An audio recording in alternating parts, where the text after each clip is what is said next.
Shalom adik-adik, selamat hari Minggu, selamat datang kembali di Sekolah Minggu Online.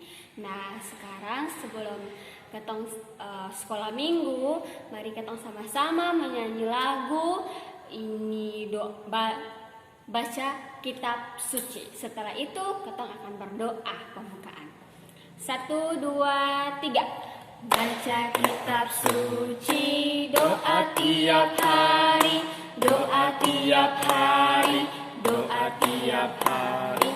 Baca kitab suci, doa tiap hari. Kalau mau tumbuh, kalau mau tumbuh, kalau mau tumbuh. Glory haleluya, baca kitab suci, doa tiap hari. Kalau mau tumbuh.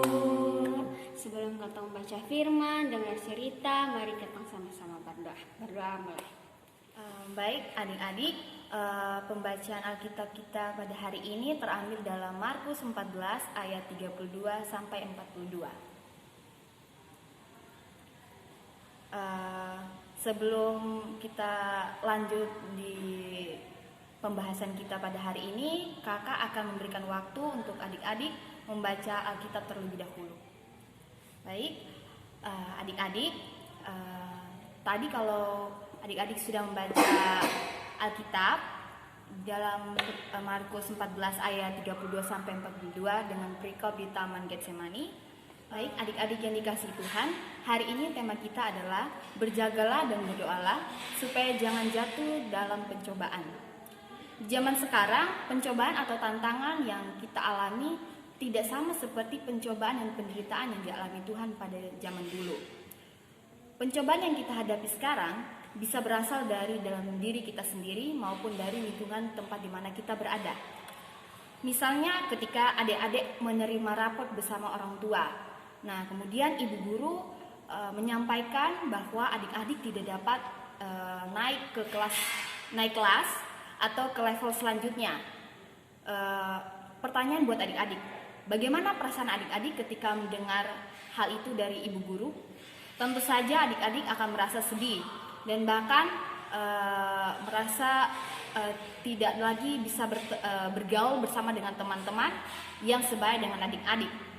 Dalam pembacaan kitab Markus 14 ayat 32 sampai 42 diceritakan bahwa setelah perjamuan terakhir, Tuhan Yesus pergi ke suatu tempat yang disebut Taman Getsemani. Taman Getsemani ini berasal dari bahasa Ibrani, Getsemani, yang berarti tempat pemerasan minyak zaitun. Taman Getsemani terletak di daerah Bukit Zaitun. Tuhan Yesus memang sering berpergian dengan murid-muridnya ke Taman Getsemani untuk berdoa ataupun untuk melakukan pengajaran tentang sesuatu yang penting.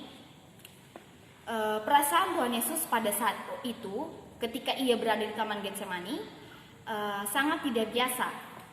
Sebab pada saat itu Tuhan Yesus sangat takut dan gentar. Hatinya sangat sedih, seperti mau mati rasanya. Hal ini digambarkan dalam ayat 34. Adik-adik bisa mungkin membuka kembali Alkitabnya dalam Markus 14 ayat 34. Kemudian yang menjadi pertanyaan untuk kakak dan adik-adik, ketika bagaimana Tuhan menghadapi pencobaan atau tantangan yang ia alami. Dalam keadaan itu, jika adik-adik membaca lebih lanjut ayat-ayat selanjutnya, dikatakan bahwa Tuhan rebahkan dirinya ke tanah lalu berdoa. Ketika Tuhan menghadapi masalah tersebut, Tuhan tidak menyerah.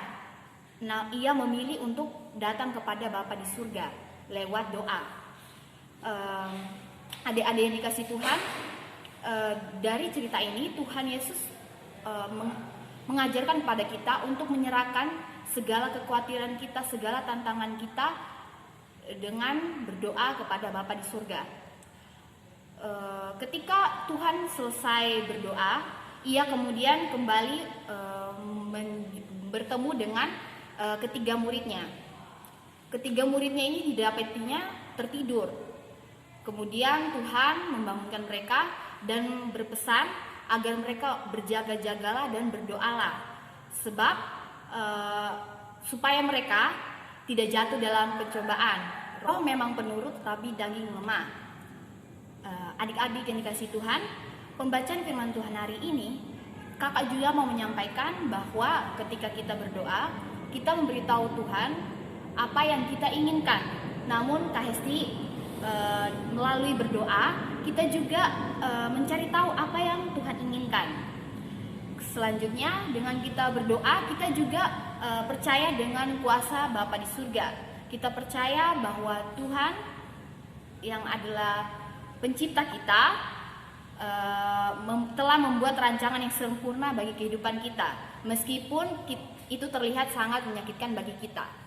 Oleh karena itu, sebagai anak-anak Tuhan, Kak Hesti, Kamelan maupun adik-adik yang ada di rumah, kita harus rajin dan setia untuk berdoa sama seperti yang dilakukan oleh Tuhan Yesus, supaya ketika kita menghadapi beban berat itu maupun tantangan, kita dapat melewatinya sesuai dengan rancangan Bapa di surga. Amin. Nah, adik-adik tadi sudah mendengar cerita dari Kak Melan.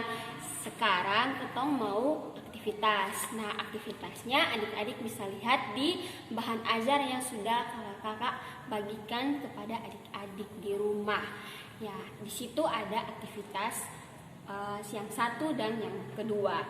Nah, setelah aktivitas, adik-adik dapat membaca ayat hafalan terambil dari Markus 14 ayat 38a.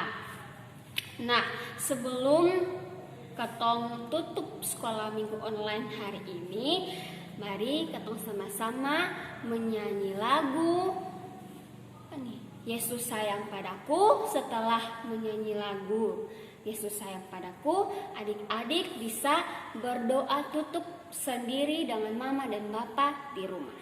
Oke, ketemu menyanyi. 1, 2, 3.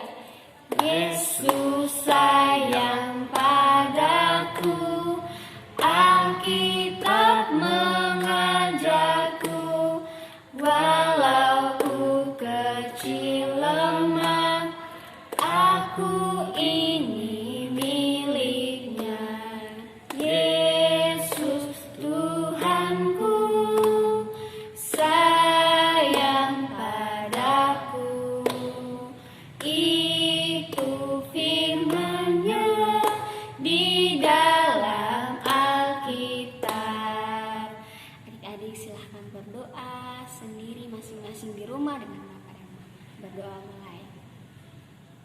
1, 2, 3, Shalom.